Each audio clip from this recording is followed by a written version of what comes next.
안녕하세요, 행복탐험대 여러분. 수원시 행복정신건강복지센터 전긍정 선생님입니다. 벌써 행복탐험대의 마지막 시간이네요. 오늘은 지난 회기를 돌아보고 행복탐험대가 할 수 있는 이타주의 활동이 무엇이 있는지 한번 알아보는 시간을 갖도록 할게요. 지난 회기를 돌아봅시다.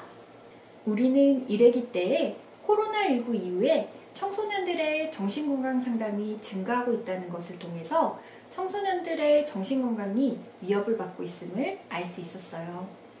정신건강의 정의에 대해서 배웠고 WHO에서는 스트레스 관리, 재능 실현, 생산성 향상, 지역사회 공헌 이렇게 4가지의 개념으로 정의 내리고 있다고 말씀드렸어요. 또한 행복은 주관적인 것이라는 것을 알 수 있었고 행복 마인드맵을 통해 내가 언제 행복한지 생각해보는 시간이었어요. 2회기 때에는 스트레스에 대해서 알아보았어요. 스트레스는 안정상태를 유지하기 위해 변화에 저항하는 반응이며 긍정적인 효과를 주기도 하지만 오랫동안 지속적으로 스트레스를 받으면 탈진 상태에 이르게 된다는 것을 알았어요. 또한 스트레스에 대한 나의 감정을 인식하는 것이 중요하며 감정일기를 쓰는 것이 도움이 된다고 말씀을 드렸어요. 스트레스에 대한 신체적 반응도 함께 알아보았어요. 3회기 때에는 스트레스의 종류 중에 분노, 불안을 다스리는 방법에 대해서 살펴보았어요. 분노 다스리기에서는 90초간 참으면 이성적인 판단을 할 수 있게 된다는 것을 알았고 건강하게 화를 표현하는 방법인 나 전달법에 대해서 배웠어요. 불안을 다스리는 방법으로 복식호흡, 나비폰법에 대해서 같이 연습해 보았어요. 4회기 때에는 우울을 다스리는 방법에 대해서 알아보았어요. 걷기, 햇빛 쐬기 등을 통해서 세로토닌을 높일 수 있고 주변 사람과 꾸준히 소통하고 타인을 위해 작은 배려와 봉사를 실천하는 일이 우울 예방에 도움이 준다는 것을 알 수 있었어요. 하지만 우울감이 심하고 그게 일상생활과 학업까지 영향을 준다면 전문가의 도움을 받아야 한다는 것을 인식해야 돼요. 정신건강복지센터 또는 상담전화 1577-0199 마음건강 로드맵 앱을 통해서 상담을 받을 수 있어요. 5회기 때에는 행복습관을 기르는 방법에 대해서 알아보았어요. 행복을 위한 습관으로 긍정적으로 생각하기, 감사하기, 칭찬하기가 있고 행복팔찌를 활용하여 습관화하는 방법을 알아보았어요. 6회기 때에는 성격 유형 검사를 실시해 보았어요. 스트레스 요인, 스트레스 해소 방법은 각자가 다르고 중요한 것은 나를 제대로 알고 나에게 맞는 스트레스 해소 방법을 찾는 것이에요. 주도형, 사교형, 안정형, 신중형, 결과에 따른 스트레스 해소 방법을 찾아보았고 중요한 것은 꾸준히 실천하는 점이라는 것을 꼭 기억해야 해요. 7회기 때에는 성격 강점 검사를 통해 나의 강점을 알아보았어요. 지성, 용기, 인내, 정의, 절제, 초월성으로 나눌 수 있고 강점에 따른 정신건강 유인 및 롤모델을 찾는 시간이었어요. 오늘은 이타주의 활동에 대해서 알아보고 실천해 보도록 해요. 이런 코로나19라는 재난 상황에서 우리 행복탐험대가 할 수 있는 일이 무엇이 있는지 알아봅시다. 우리는 1회기에 정신건강의 개념에 대해서 배웠어요. 그때 지역사회 공헌도 정신건강의 개념 중 하나라고 말씀드렸는데요. 우울증을 예방하는 방법에서도 말씀드렸듯이 타인을 위한 작은 배려와 봉사가 정신건강에 굉장히 큰 도움이 돼요. 1회기 때 코로나19 이후 정신건강 상담이 큰 폭으로 증가했다는 점을 설명해 드렸는데요. 이 시기에 우리가 할 수 있는 일이 무엇이 있을까요? 질병관리청에서 제시한 감염병 스트레스 정신건강 대처법에 대해서 알아봅시다. 이타주의 활동도 중요하지만 먼저 내가 건강해야 타인의 건강도 챙길 수 있는 여유가 있겠죠?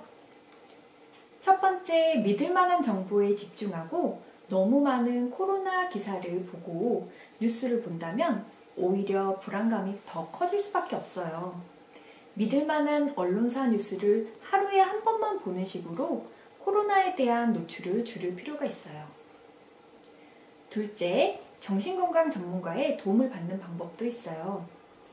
지금 이 시기에 불안하고 우울한 감정은 누구나 경험할 수 있는 정상적인 반응일 거예요.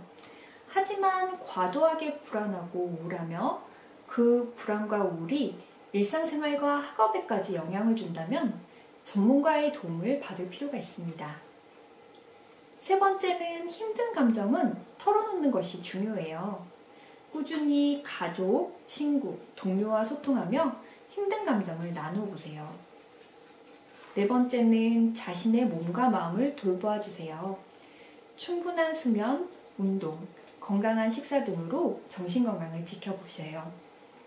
규칙적인 생활을 하는 것이 중요하고 우리가 성격 유형 검사를 통해 알아보았던 나에게 맞는 스트레스 관리 방법도 꾸준히 실천해 보도록 해요. 내가 건강해야 다른 사람도 살필 수 있는 여유가 있겠죠. 우리가 할 수 있는 이타주의 활동도 질병관리청의 내용과 크게 다르지 않아요. 이타주의 활동의 첫 번째는 힘든 상황과 감정을 털어놓을 수 있도록 이야기를 들어주는 것이에요. 가장 중요한 첫 번째는 주변을 잘 살피고 주변 사람들의 마음을 궁금해하는 거겠죠. 우울해하는 사람은 없는지, 불안해하는 사람은 없는지, 잔뜩 분노에 차 있는 사람은 없는지 살펴보아야겠죠. 그리고 힘든가 보다 생각만 하지 말고 다가가서 무슨 일 있니 물어봐 주는 것이 참 중요해요. 두 번째로 그들의 이야기에 경청해야 해요. 힘든 마음을 다 털어놓을 수 있도록 좀 더 구체적으로 이야기해 볼래? 라는 질문도 도움이 되겠죠. 세 번째로는 공감하기예요. 그 친구의 입장이 되어 생각해보고 정말 화가 났겠다, 정말 속상했겠다, 감정을 공감해주고 맞장구 쳐주는 것도 중요해요. 그리고 이타주의 활동 두 번째는 심한 불안, 우울, 스트레스로 어려움을 겪을 때에 전문가의 도움을 받을 수 있도록 안내해 주는 것입니다. 정신건강복지센터를 이용해 볼 수도 있고 24시간 상담 가능한 정신건강 상담전화 1577-0199를 안내해 줄 수도 있을 거예요. 마음건강 로드맵 앱을 통해서 마음건강 검진 및 상담을 받아볼 수 있도록 안내해 줄 수도 있고 수원시 코로나19 심리상담 카카오톡 채널을 통해서 심리상담을 받아볼 수 있도록 안내해 줄 수도 있습니다.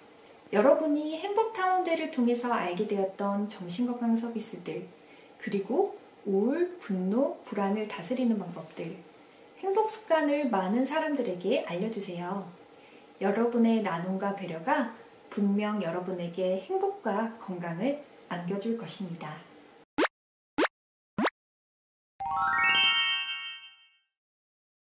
오늘의 학습 내용을 정리해 봅시다.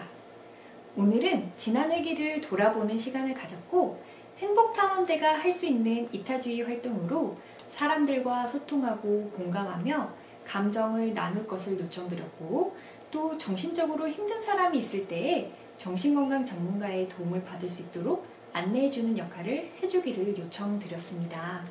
여러분, 8회기 동안 정말 수고하셨습니다. 코로나19로 인한 정신건강의 어려움을 해소하고 정신질환 예방을 위한 방법들을 꾸준히 실천하고 행복을 위한 습관을 길러나가며 자신의 행복뿐만 아니라 타인의 행복을 위해서도 노력하는 행복탐험대가 되어주시길 바랍니다. 끝까지 참여해주신 여러분 정말 감사합니다.